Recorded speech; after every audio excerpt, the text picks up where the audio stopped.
महाराष्ट्राच्या राजकारणात सध्या एक चर्चा एकदम जोरात रंगली आहे। चर्चा काय तर सगळ्यात भारी मुख्यमंत्री कोण। महायुतीत पडद्यावर सगळं अलबेल दाखवत असले तरी पडद्यामागे मात्र हम भी कुछ कम नाही असा सुप्त संघर्ष सुरू झालाय।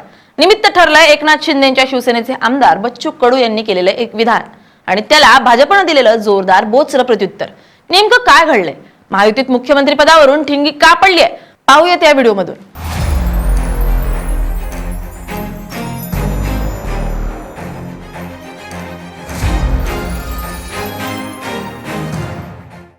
नमस्कार, मी स्नेहल चौधरी, आपण पाहत आहात LS मराठी।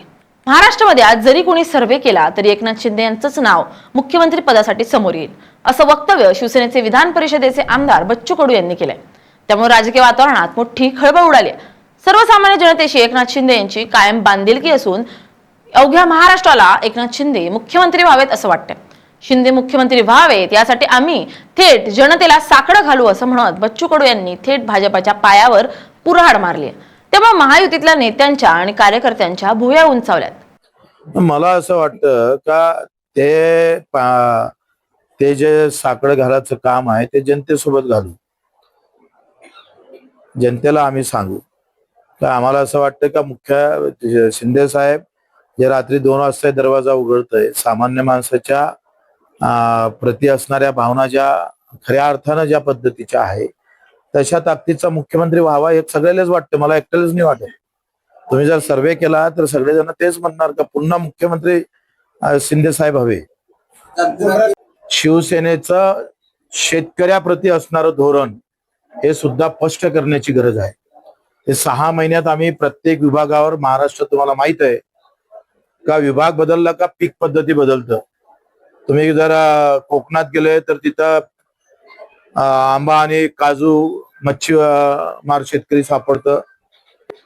तिकडे नाशिकमध्ये कांदा उत्पादक शेतकरी असेल, द्राक्ष उत्पादक असेल, मकावाले असेल, विदर्भ आणि मराठवाड्यात कापूस, सोयाबीन, तूर असेल, विभाग वाईज सगळं बदलत राहतं। मग विभाग वाईज एक धोरण बसलं पाहिजे शेतकऱ्याचं। पहिले शिवसेनेनं धोरण केलं पाहिजे। शिवसेनेनं शेतकऱ्याप्रती आपलं धोरण स्पष्ट करणं फार गरजेचं आहे आणि मग त्या धोरणावर खऱ्या अर्थानं सरकारला कसं घेऊन जाता येईल हा एक प्रामाणिक प्रयत्न आपण करतोय। आता बच्चू कडू एवढं कडू बोलल्यावर भाजप गप्प बसेल तर ती भाजप कसली। भाजपचे प्रवक्ते शिवराय कुलकर्णी यांनी बच्चू कडू यांचा समाचार घेतला, शब्दांचे थेट धारधार बाण चालवले। कुलकर्णी म्हणाले, ज्यांना स्वतःच्या मतदारसंघाची नस ओळखता आली नाही त्या नौटंकीत छाप बच्चू कडूंना महाराष्ट्र कधीपासून कळायला लागलाय। आता नव्यानं नोकरी मिळाली आहे तर मालकाचे गुणगान गाणं त्यांना बंधनकारकच आहे। आधी स्वतःचा किल्ला सांभाळा, मग महाराष्ट्रावर बोला। पुढे जात त्यांनी थेट चॅलेंज दिलं की आमचे नेते देवेंद्र फडणवीस यांची लोकप्रियता काय आहे हे महाराष्ट्रातलं शेंबडं पोरही सांगेल। ज्या अचलपूर विधानसभा मतदारसंघाने बच्चू कडू नावाची नौटंकी आपल्या मतदारसंघातून हद्द पार केली आणि ज्या मतदारसंघातल्या जनतेची नस, स्वतःच्या हक्काच्या मतदारसंघातल्या जनतेची नस बच्चू कडू यांना ओळखता आली नाही, त्यांना महाराष्ट्राची नस कधीपासून समजायला लागली, महाराष्ट्राच्या जनतेचं म्हणणं कधीपासून समजायला लागलं। बच्चू भाऊ, तुमची नोकरी गेलेली होती, तुमचा कामधंदा गेलेला होता।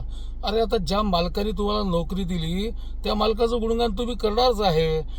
आमच्या देवाभाऊंची लोकप्रियता किती आहे हे महाराष्ट्रातल्या कानाकोपऱ्यातलं शेंबडं पोरही सांगेल, पण ती लोकप्रियता तुम्हाला दिसणार नाही, कारण की ज्या धन्याने तुम्हाला चाकरी दिली आहे त्या धन्याचे पांग फेडायचे असेल तर फेडा, जरूर फेडा, पण ते धन्याचे पांग फेडताना महाराष्ट्रातल्या जनतेला संभ्रमित करू नका।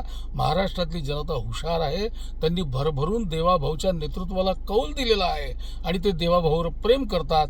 त्यामुळे तुम्ही तुमची नोकरी, जी तुमची चाकरी ज्या पद्धतीने निभवत आहात ती तुम्हाला लखलाप, महाराष्ट्राच्या जनतेला फालतू भुरळ घालू नका। जनतेच्या मनातला मुख्यमंत्री हा शब्दप्रयोग भाजप आणि महाराष्ट्राच्या राजकारणाला नवीन नाहीये। यापूर्वी भाजप नेत्या पंकजा मुंडे यांनीही मी जनतेच्या मनातील मुख्यमंत्री आहे असा दावा करून देवेंद्र फडणवीसांच्या गोटात मोठी खळबळ उडवून दिली होती। आता तोच जुना फॉर्म्युला बच्चू कडू यांनी एकनाथ शिंदेसाठी वापरल्यानं देवाभाऊंच्या समर्थकांच्या चांगल्याच भुवया उंचावल्यात। बच्चू कडू यांनी देवेंद्र फडणवीसांना डिवचण्याची ही काही पहिलीच वेळ नाही। बच्चू कडू महायुती सरकारमध्ये असले तरी त्यांचे आणि मुख्यमंत्री देवेंद्र फडणवीसांचे संबंध नेहमीच 36च्या आकड्याचे राहिलेत। नाशिकच्या सिन्नरमध्ये शेतकऱ्यांच्या आंदोलनात बच्चू कडू यांनी थेट फडणवीसांना राजकारणातला विलन संबोधलं होतं. शेतकऱ्यांच्या संपूर्ण कर्जमाफीसाठी कडू यांनी थेट फडणवीसांच्या गृहशहरात म्हणजे नागपुरात महाएल्गार आंदोलन करून सरकारची झोप उडवली होती. बीडच्या महिला वकील मारहाण प्रकरणावरून कडू यांनी थेट फडणवीसांच्या गृह खात्यावरच अकार्यक्षमतेचा शिक्का मारला होता. तर या सततच्या कुरघोड्यांमुळे त्रस्त होऊन अमरावतीचे भाजप आमदार प्रवीण तायडे यांनी थेट मुख्यमंत्री फडणवीसांना पत्र लिहून बच्चू कडू यांच्या हवा महल फार्म हाऊस आणि 72 एकर जमिनीच्या व्यवहारांची उच्चस्तरीय चौकशी करण्याची मागणी केली होती. खरं पाहिलं तर एकीकडे मुख्यमंत्री एकनाथ शिंदे यांच्या पाठीशी लाडकी बहीण योजना आणि लोकांमध्ये थेट मिसळण्याची त्यांची शैली यामुळे लोकप्रियता आहे, तर दुसरीकडे देवेंद्र फडणवीस हे त्यांच्या चाणाक्ष राजकारणासाठी प्रशासकीय कौशल्यासाठी ओळखले जातात. दोन्ही नेते कॅमेऱ्यासमोर एकत्र हसत असले तरी पडद्यामागे आगामी निवडणुकांसाठी मुख्यमंत्री पदाची स्पर्धा आता उघड झाली आहे. बच्चू कडू आणि भाजपच्या या राड्यावर तुम्हाला काय वाटतं? महायुतीचा आगामी चेहरा कोण असावा? एकनाथ शिंदे की देवेंद्र फडणवीस? आणि खरंच जनतेच्या मनातला मुख्यमंत्री कोण आहे? तुम्हाला काय वाटतं? कमेंट करून नक्की सांगा. Bureau report, LS Marathi.